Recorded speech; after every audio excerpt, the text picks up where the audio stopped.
أعوذ بالله من الشيطان الرجيم بسم الله الرحمن الرحيم وإذ قال إبراهيم رب أرني كيف تحيي الموتى قال أولم تؤمن قال بلى ولكن ليطمئن قلبي قال فخذ أربعة من الطير فصرهن إليك ثم اجعل على كل جبل منهن جزءا ثم ادعهن يأتينك سعيا واعلم أن الله عزيز حكيم صدق الله العظيم. حاضرین و ناظرین، یہ درس نمبر 180 ہے. سورہ بقرہ کی آیت نمبر 260 کی تلاوت کی گئی. 260. وَإِذْ قَالَ، اور اس وقت کو یاد کرو جبکہ کہا ابراہیم نے ربی، اے میرے رب، ارینی، مجھے دکھائیے، کیف تحیی الموتى، آپ کیسے مردوں کو زندہ کرتے ہیں. قال، اللہ تعالیٰ نے کہا اولم تؤمن، کیا تمہیں یقین نہیں ہے. قال بلا، حضرت ابراہیم نے کہا یقین کیوں نہیں ہوتا. ولکن لیطمئن قلبی، لیکن میرے دل کو پورا اطمینان حاصل ہو جائے.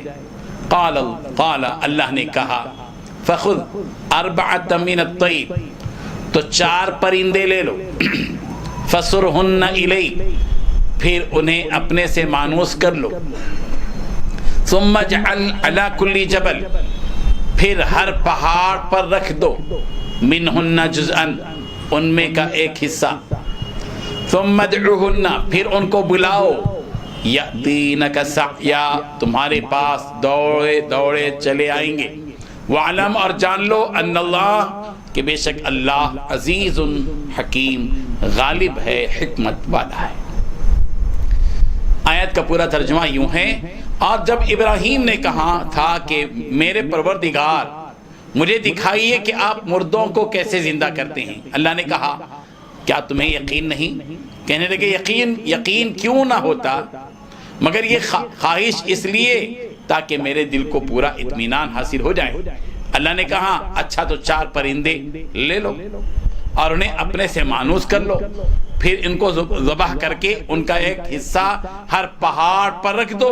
پھر ان کو بلاؤ، وہ 4 تمہارے پاس دوڑے چلے آئیں گے. اور جان رکھو کہ اللہ پوری طرح صاحب اقتدار بھی ہے، اعلیٰ درجے کی حکمت والا. بزرگان محترم، حضرت ابراہیم علیہ السلام اللہ کے محبوب اور دوست تھے. حضرت ابراہیم کا نام آتے ہی خلیل اللہ کا لفظ ان سے پیوست ہو جاتا ہے. ابراہیم خلیل اللہ، حضرت ابراہیم اللہ کے خلیل تھے، اللہ کے دوست تھے. حضرت ابراہیم علیہ السلام نے اللہ تبارک و تعالیٰ سے ایک سوال کیا. ہم سب جانتے ہیں کہ ہم سب کا پورا یقین ہے کہ مرنے کے بعد اللہ تبارک و تعالیٰ دوبارہ زندہ کریں گے. مردوں کو زندہ کرنے کی طاقت اللہ تبارک و تعالیٰ کے پاس ہے. اللہ تعالیٰ خالق بھی ہیں، پیدا بھی کرتے ہیں. اور پھر اللہ تبارک و تعالیٰ کی ذات ایسی قادر ہے کہ مرنے کے بعد اس کے ہڈیوں کے گل سڑ جانے کے بعد اس کو دوبارہ زندہ کرنے کی طاقت اللہ تبارک و تعالیٰ رکھتے ہیں. حضرت ابراہیم علیہ السلام نے اللہ تبارک و تعالیٰ سے ایک محبوبانہ سوال کیا کہ اللہ تبارک و تعالیٰ کیف تحیی الموتى، آپ مردوں کو زندہ کیسے کرتے ہیں.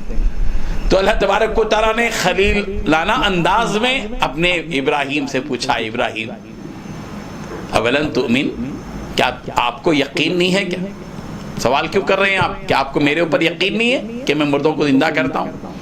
تو حضرت ابراہیم علیہ السلام نے بھی اسی انداز کا جواب دیا کہ پروردگار یقین کیوں نہیں بھلا، لیکن ولیکن لیطمئن قلبی، میں نے یہ سوال اس لیے کیا تاکہ میرے دل کو اطمینان ہو جائے، اس لیے کہ علم الیقین تو ہے، اب عین الیقین بھی ہو جائے۔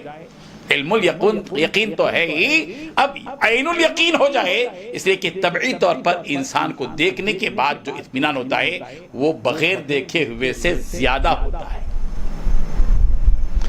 چنانچہ اللہ تبارک و تعالیٰ نے حضرت ابراہیم علیہ السلام کو پریکٹیکل طور پر سمجھایا کہ اللہ تبارک و تعالیٰ مردوں کو کیسے زندہ کرتے ہیں، اس کا ایک مشاہدہ کروایا، اس کا ایک ریہرسل ہوا۔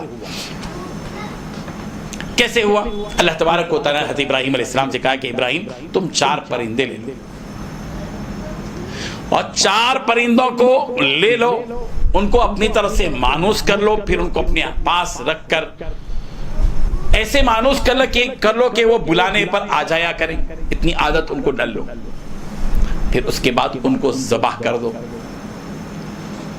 ذبح کر کے ان کے ٹکڑے ٹکڑے ٹکڑے ٹکڑے کر کے ملا لو، اور پھر اس کے بعد مختلف پہاڑوں پر رکھ دو، ادھر کے پہاڑ ادھر کے پہاڑ، پھر ان کو بلاؤ، دیکھو کہ وہ اپنی اصلی شکل میں پورے جن کو آپ نے ٹکڑے ٹکڑے کر کے ادھر ادھر ملا کر پورے پہاڑوں پہ ڈال دیا تھا، وہ سب اپنی اصلی شکل میں پرندے بن کر زندہ بن کر آئیں گے۔ حضرت ابراہیم علیہ السلام نے ویسے ہی کیا، ان کو ذبح کیا، ٹکڑے ٹکڑے کیا، جسے ملایا، پھر اس کو مختلف پہاڑوں میں رکھ دیا، پھر پکارا ان پرندوں کو، آؤ آؤ، جیسے ان کا ریہرسل پہلے ہوا تھا، جیسے ان کو بلایا اور عادت بنائی ان کو اپنے پاس بلانے کا مانوس کیا، ویسے پکار کر بلایا، وہ سارے پرندے جو ٹکڑے ٹکڑے ہو گئے تھے زندہ ہو کر، ہڈیاں جڑ کر، پیر اور گوشت لگ کر اور پر لگ کر صحیح سالم، جیسے وہ پہلے پرندے تھے ویسے ہی 4 پرندے جو ہے 4 من الطیر، 4 پرندے آ گئے۔